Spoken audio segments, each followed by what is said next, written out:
football analyst Stanley Jackson joins us. We got the draft tonight. Stanley, there's a lot of people thinking it's a quarterback first. Other people think it's young Master Bosa first. What do you think for tonight? You know, it's amazing, Joe. I've never seen a draft with so much speculation before. For instance, talk about Dwayne Haskins. Remember how hot he was at the beginning of this process, the end of the season? Great. He looked spectacular in his workouts, and for no good reason, he's been dropping significantly. And I think that has to do with who Arizona's new head coach is and all the speculation around him wanting a quarterback that fits his college system, and that would be Kyler Murray. So I think there's a good chance that Kyler does go there. But if they do that, they've got to take and trade a pick that they took very high in the draft last year in the quarterback too. So I'm not really sure what's going to happen, but I do think it's a guarantee that Joey or Nick Bosa will be gone in the first two picks. And you look at that, too. I mean, there's all kinds of speculation and back and forth in that. But, I mean, ultimately, this is a TV show. They're trying to get people to tune in and watch and see the drama unfold. So you think maybe it's just that they're just floating stuff out to try to keep people guessing so they will tune in? Well, I don't know if it's about the television show. I'm sure the networks would want that, and maybe even the NFL. But from a team perspective, you want to be very careful. If Josh Rosen is my quarterback, I don't want to damage his confidence. And if I'm not going to take a quarterback in the first round, all I've done for the last 3 months is diminish his confidence in himself, and that could be very costly. At the same time, what I do believe, though, is there is smoke and mirrors or cloak and daggers, so to speak, because teams don't want to let other teams know what they're thinking about. If they don't want to take a certain guy at a high level, they want to see him drop to a lower point. For instance, if you're the Giants and you have two needs, you want a rush defensive end and a quarterback, well, if Dwayne Haskins can fall down to your next pick, which I think is, 10 through 16, then at that sixth pick you can take a rush end or vice versa.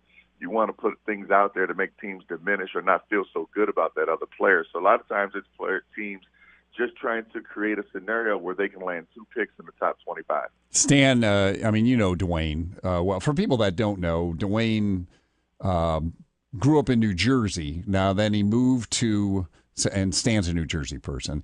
Then he moved to Maryland. His mentor was Sean Springs, who was at Ohio State and was Stan's roommate. So when Dwayne got here, Dwayne's family hooked up with Stan, so he knows Dwayne a little bit. Are you surprised?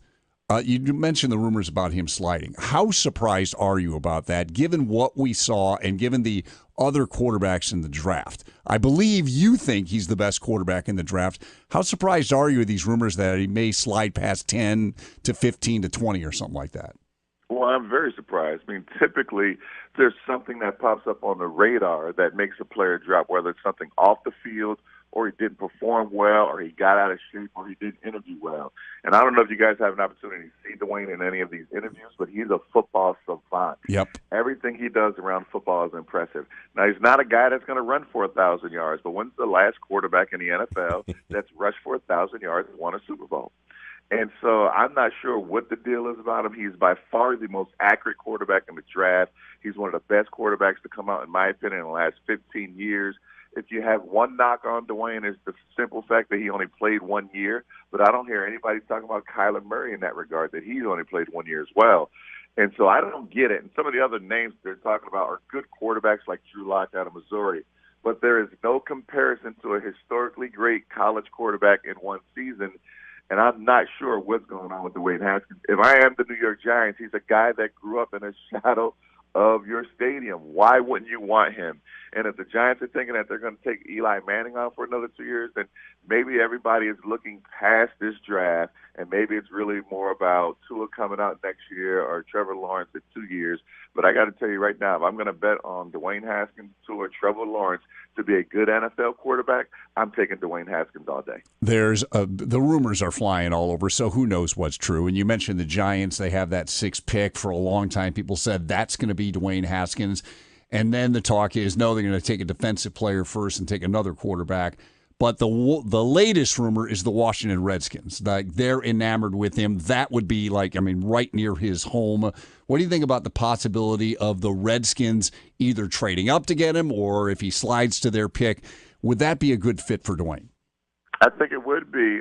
I'm never sure about a guy going home, if that makes perfect sense. But Dwayne is a professional. He's dreamed about this forever. We all saw the video when he was 10 years old, talking about playing quarterback at Ohio State. So I think any team that gets him would be excited about it. I would really like for him, though, to go to a team that has a veteran. I don't know if Alex Smith will be ready to play, but at least there's a veteran presence in the locker room, in the film room. I think Dwayne could really learn from that. I was hoping that New England would make that move and move all the way up in the top 5 to get him, because how long is Tom Brady going to play? And I think that system fits Dwayne perfectly. So, yeah, I think the Redskins make sense. I think the Giants make sense.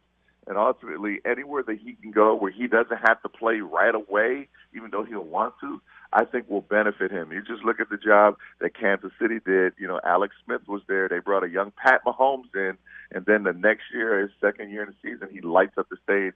Washington could create some similar things for Dwayne Haskins. Yeah, it's interesting. We're going to be watching for Draymond Jones. We're going to be watching for Paris Campbell. Stan, real quick, I think it's interesting. Mike Weber, they're actually talking about maybe him going to the Cowboys. I mean, is Zeke done?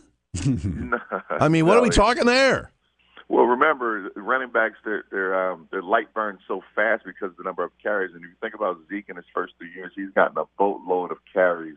And you always want more than one running back. But I think if they're considering drafting Mike Weber, then Rod Smith is the guy that you wonder about there. Zeke isn't going anywhere. But right now, the running back position is a little different. Everybody has, 2 and a spare now. So I think Mike Weber really helped himself by running a great 40 time, and he'll find himself probably drafted now in the top 5 rounds somewhere, and it's hard to determine because that position has been diminished so much. But the reality is, I mean, the speed that was on that Buckeye team last year, I wouldn't be surprised if Paris Campbell jumped in the first round so we have 3 guys go there. But I would not be surprised if you saw a lot of those guys who ran great 40 times, including Terry McLaurin, go in the first 3 rounds. Stan, now the really important stuff. Do you have your tickets for Avengers Endgame yet? Matt, you already know the deal. I'm on top of that. Stan loves the Avenger movies. Yeah. Oh, yeah. That movie series, I know a lot of people don't particularly like action, but this has been the greatest movie series of my lifetime. I'm not going to miss this for the world. Well, next time we have you on, we'll talk movies, but it's great to have Stanley on talking football right here on News Radio 610 WTVN.